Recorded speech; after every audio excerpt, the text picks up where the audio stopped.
वाले दिनों के लिहाज से बीजेपी भी लगातार यही बात कह रही है कि भाई हमारा मुख्यमंत्री होगा, हम मुख्यमंत्री बनाएंगे। आप देखिए वहाँ पर अब बीजेपी ने अपने अध्यक्ष को भी चेंज कर दिया, सम्राट चौधरी को हटाकर दिलीप जायसवाल को एक तरीके से अध्यक्ष बना दिया। तो ऐसे में बीजेपी लगातार पूरी कवायद में जुटी हुई है कि इस तरह से सत्ता की जो कह सकते हैं मुख्यमंत्री बनने की चाहत बीजेपी के नेताओं की रही है, उसको पूरा किया जा सके। और देखिए अध्यक्ष थे बिहार के, अब ऐसे में एक साल के अंदर ही उन्हें हटा देना, ये दर्शाया जाता है कि एक तरफ सम्राट चौधरी का मुरेठा हटाना और वहीं नीतीश कुमार के समर्थन में उतरना।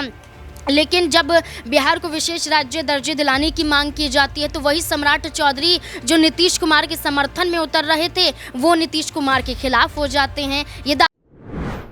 नमस्कार, मैं शालिनी, स्वागत है आपका हमारे इस खास प्रोग्राम सियासी पंचनामा में। महिला हो, कुछ जानती नहीं हो, इसीलिए चुप रहा करो और सुना करो। नीतीश कुमार के इस बयान के बाद अब बिहार में एक बार सियासत फिर से गर्मा गई है। जी हां, आपको बता दें कि नीतीश कुमार ने विधानसभा मॉनसून सत्र में आरजेडी की विधायक पर भड़कते हुए नजर आए, जिसके बाद अब यहां पर जो विपक्षी पार्टियां हैं वो सीधा नीतीश कुमार से इस्तीफे की मांग कर रहे हैं। वहीं यहां पर दूसरा मुद्दा ये भी गरमाया हुआ है कि बिहार को विशेष राज्य का दर्जा देने से केंद्र सरकार ने साफ इनकार कर दिया, जिसके बाद नीतीश कुमार भी कहीं ना कहीं अब इस मुद्दे को लेकर शांत हो चुके हैं। अब ऐसे में आरजेडी की ओर से यह भी आरोप लगाया जा रहा है कि नीतीश कुमार ने सरेंडर कर दिया है। जी आपको बता दें कि बिहार को विशेष राज्य का दर्जा नहीं दिया गया है और विशेष पैकेज की भी अगर बात की जाए तो बिहार को वो फायदा नहीं मिला है जो बिहार को चाहिए था। आज इस पूरे मुद्दे पर चर्चा करेंगे। न्यूज रूम में मौजूद है मेरे साथ मेरे वरिष्ठ सहयोगी अमन सर मौजूद हैं। सर, जिस प्रकार से नीतीश कुमार खुद ही अपनी मुश्किलें बढ़ाते दिखाई दे रहे हैं, विधानसभा के मॉनसून सत्र में महिला को लेकर बयान दे देते हैं, जिसके बाद आरजेडी की ओर से अगर विपक्ष की बात की जाए तो जो विपक्ष है वो सीधा तौर पर अब नीतीश कुमार के इस्तीफे की मांग कर रहा है। क्या नीतीश कुमार की मुश्किलें बढ़ती दिखाई देंगी और ऐसे में नीतीश कुमार को अपने मुख्यमंत्री पद से इस्तीफा देना पड़ेगा या नहीं? देखिए, पहले भी नीतीश कुमार ने इस तरह का बयान एक दिया था विधानसभा के अंदर, तब भी उनकी काफ़ी आलोचना हुई थी। उसी तरह की बात अब वो कहते हुए नजर आते हैं। तो जाहिर बात है कि उनको सोच समझ कर बयान करना चाहिए, क्योंकि देखिए मुख्यमंत्री के पद पर जो व्यक्ति बैठता है उसको हर बात को बहुत सोच समझ के रखना चाहिए, क्योंकि उनकी बातों का असर होता है। और जिस तरह से वो महिला विधायक के खिलाफ जो जिस तरह के शब्दों का प्रयोग कर रहे हैं, जाहिर बात है कि उसके ऊपर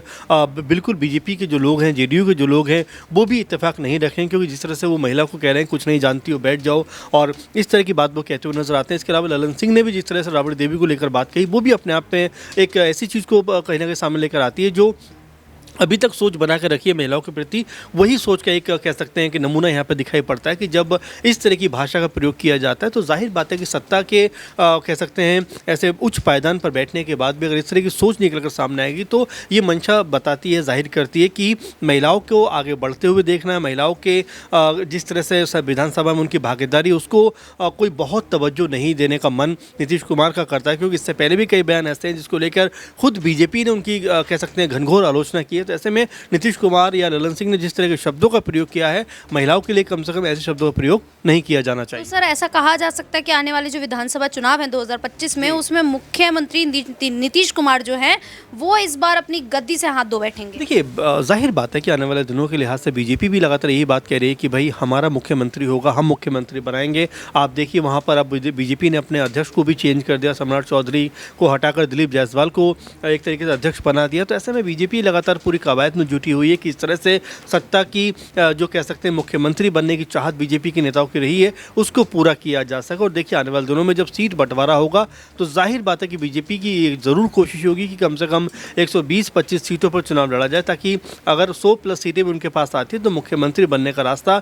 बीजेपी की तरफ से साफ हो सके। क्योंकि बीजेपी के चाहे सम्राट चौधरी हों या और भी तमाम नेताओं वो ये बात कहते रहे कि भाई मुख्यमंत्री बिहार में अब बीजेपी का बनना चाहिए। बिल्कुल, अब यही देखना होगा कि बिहार में जहां नीतीश कुमार दावा ठोक रहे हैं कि वही आने वाले फिर से एक बार सीएम होंगे, क्या इस बार बड़ा बदलाव होगा? क्योंकि जिस प्रकार से बिहार में प्रदेश अध्यक्ष बदल दिए गए हैं, ऐसे में संजय जायसवाल को लेकर भी सवाल खड़े हो रहे हैं कि आखिरकार 2025 में विधानसभा चुनाव होने से पहले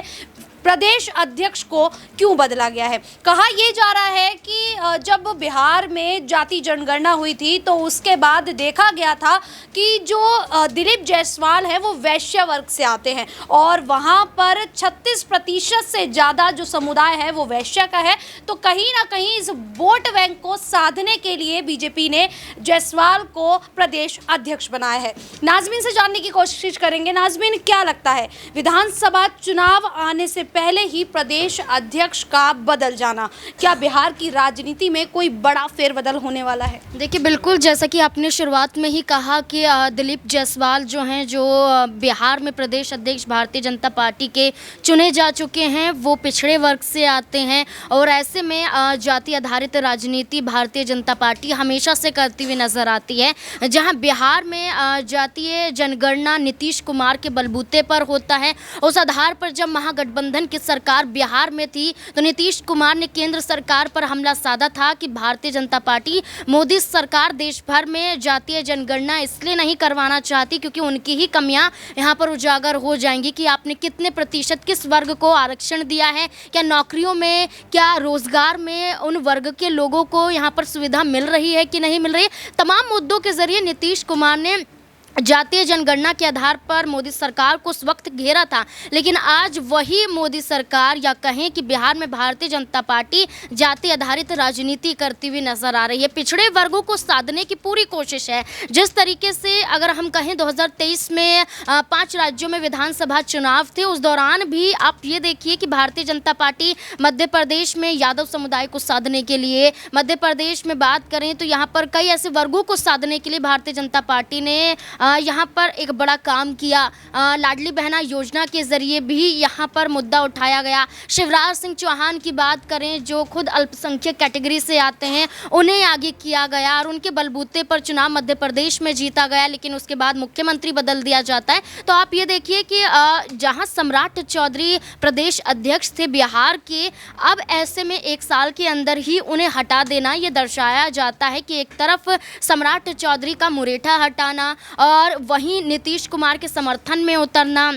लेकिन जब बिहार को विशेष राज्य दर्जे दिलाने की मांग की जाती है तो वही सम्राट चौधरी जो नीतीश कुमार के समर्थन में उतर रहे थे, वो नीतीश कुमार के खिलाफ हो जाते हैं। ये दावा करते हुए नजर आते हैं कि बिहार को विशेष राज्य दर्जे की कोई ज़रूरत नहीं है, बल्कि मोदी सरकार हमेशा से, हर साल की बात करें तो कहीं ना कहीं फ़ायदा बिहार को पहुँचाती हुई नजर आती है। तो उनका दावा, और ये दावा कहीं ना कहीं दर्शाता है कि क्या अब वो खुद अपने आप को सीएम कुर्सी पर देखना चाहते हैं, क्या अपने आप को मुख्यमंत्री के रूप में आगे करना चाहते हैं। नीतीश कुमार के बलबूते नेतृत्व की वजह से आप सूबे के उप मुख्यमंत्री बन चुके हैं, लेकिन 2025 के विधानसभा चुनाव में पूरी कोशिश है भारतीय जनता पार्टी की कि बिना नीतीश कुमार के चेहरे के वो बिहार में चुनाव जीत पाएं, और यही कोशिश की जा रही है। इसलिए नीतीश कुमार की बात करें तो केंद्र सरकार के सामने कई बड़ी मांगों को रखते हुए नजर आते हैं, लेकिन मांगों को एक एक करके यहाँ पर साइड कर दिया जाता है, या कहें कि इनकार कर दिया जाता है उन्हें पूरा करने से। तो नीतीश कुमार को साइड करना, सम्राट चौधरी को सुर्खियों में लाना, कहीं ना कहीं ये दर्शाता है कि बिहार में बड़ा खेला जेडीयू पार्टी के साथ भारतीय जनता पार्टी ज़रूर कर सकती है। बिल्कुल, बिहार में कई चेहरे उभरते हुए सामने आ रहे हैं और ऐसा कहा जा रहा है कि बिहार में इस बार मुख्यमंत्री के दांव पर कई नेता लगे हुए हैं। ऐसे में सम्राट चौधरी का नाम सर्वप्रथम आ रहा है सामने। क्या भारतीय जनता पार्टी बिना नीतीश कुमार की सहायता के यहाँ पर बिहार में अपनी सरकार बना पाएगी, और क्या भारतीय जनता पार्टी का कोई नेता यहाँ पर मुख्यमंत्री के पद पर विराजमान होता दिखाई देगा या नहीं? मनीष से जानेंगे। मनीष, क्या लगता है, नीतीश कुमार की मुश्किलें लगातार बढ़ती जा रही हैं, ऐसे में बिहार में अगले साल विधानसभा चुनाव होना है, सम्राट चौधरी का नाम सामने आ रहा है, वो अपने आप को सीएम की गद्दी पर देखना चाह रहे हैं। वहीं अगर जीतनराम मांझी की बात की जाए तो वो भी कहीं ना कहीं अपने आप को सीएम की गद्दी पर देखना चाहते हैं। तो क्या लगता है कि इस बार नीतीश कुमार मुख्यमंत्री बनेंगे, या इस बार जीतनराम मांझी, या फिर बात की जाए सम्राट चौधरी की, इनमें से कोई मुख्यमंत्री का चेहरा हो सकता है? देखिए शालिनी, जिस तरीके से लंबे अरसे से देखा जा रहा है सम्राट चौधरी और नीतीश कुमार के बीच काफ़ी अनबन चल रही है और ऐसे में देखा जा रहा है दोनों एक दूसरे पर आरोप प्रत्यारोप लगाते हुए नजर आ रहे हैं और एक दूसरे को नापसंद करते हुए नजर आ रहे हैं। तो ऐसे में अब यही कहा जा सकता है कि आने वाले समय का जो विधानसभा चुनाव है उसमें मुकाबला काफ़ी ज़्यादा टफ होने वाला है और ऐसे में देखा जा रहा है कि सीएम नीतीश कुमार जिस तरीके से जेडीयू को आगे बढ़ाने की पूरी कोशिश करते हुए नजर आ रहे हैं, अपने बेटे निशांत को राजनीति में ले आते हैं और तमाम चीज़ें यहाँ पर ऐसी करते हुए नजर आते हैं कि आने वाले समय में अगर वो अकेले भी दम पे चुनाव लड़ेंगे तो कहीं ना कहीं उनको जीत हासिल हो सकती है। लेकिन देखा जाए दूसरी तरफ सम्राट चौधरी की अगर बात की जाए तो सम्राट चौधरी भी यहाँ पर तमाम वो कोशिशें करते हुए नजर आ रहे हैं कि आने वाले समय में अगर बिहार में सरकार बनती है तो भारतीय जनता पार्टी उनको ही मुख्यमंत्री बनाए, क्योंकि देखा जा रहा है अगर वो मुख्यमंत्री बन जाते हैं तो क्या अगली साल ही जो सरकार है सत्ता में वो भंग हो जाएगी? जी बिल्कुल, देखिए जिस तरीके से सम्राट चौधरी तमाम दावे पेश करते हुए नजर आ रहे हैं और अगर सम्राट चौधरी यहाँ पर मुख्यमंत्री बन जाते हैं तो बेशक यहाँ पर एनडीए गठबंधन के माध्यम से तो सरकार बनने नहीं वाली, क्योंकि जिस तरीके से देखा जा रहा है जेडीयू और भारतीय जनता पार्टी के बीच अंतर्कलह एनडीए गठबंधन के माध्यम से पड़ती हुई नजर आ रही है। तो आने वाले समय में बेशक दोनों पार्टियाँ अलग अलग चुनाव लड़ती हुई नजर आएंगी, एक दूसरे के सामने चुनाव लड़ती हुई नजर आएंगी। और ऐसे में जिस तरीके से आपने जीतन राम मांझी का जिक्र किया है, देखिए पहली बात तो ये कि वो सांसद बने हैं और उनको यहाँ पर मंत्री पद भी मिलता हुआ नजर आया, लेकिन हमेशा ये नहीं हो सकता कि आपको मंत्री पद दिया जाए या फिर आपको कोई बड़ी उपलब्धि दी जाए। तो ऐसे में सम्राट चौधरी जिस तरीके से यहाँ पर मैदान में डटे हुए हैं, नीतीश कुमार मैदान में डटे हुए हैं, तो आने वाले समय में इन दोनों के बीच ही मुकाबला देखा जा सकता है। जीतन राम मांझी जो है उनका विकल्प जो है वो बहुत बाद में आता है एनडीए गठबंधन के माध्यम से। तो मैं यही समझता हूँ कि आने वाले विधानसभा चुनाव जो होने वाले हैं बिहार में, उसमें कहीं ना कहीं दोनों ही पार्टियां एक दूसरे के विरुद्ध ही लड़ती हुई नजर आएंगी। कहीं ये ना हो जाए कि नीतीश कुमार जो हैं वो 2025 के बाद अपना समर्थन एनडीए से वापस ले ले और यहाँ पर बिहार में जैसे ही सरकार बदलेगी, जैसे ही नीतीश कुमार यहाँ पर हटते हुए दिखाई देंगे और बीजेपी का कोई नेता यहाँ मुख्यमंत्री बनता दिखाई देगा तो कहीं सरकार ना भंग हो जाए, ये बड़ा सवाल बन जाता है। लेकिन आने वाले समय में ही ये पता लगेगा कि आखिरकार क्या होता है। क्या यहाँ पर नीतीश कुमार मुख्यमंत्री की गद्दी पर विराजमान रहेंगे या भारतीय जनता पार्टी का कोई नेता यहाँ पर मुख्यमंत्री बनता दिखाई देगा? इस पूरे मुद्दे को लेकर आप लोगों की क्या राय है, क्या मानना है, हमें कमेंट करके जरूर बताएगा। और इसी प्रकार की देश दुनिया से जुड़ी खबरों के लिए देखते रहिए नेक्स्ट 9 न्यूज़।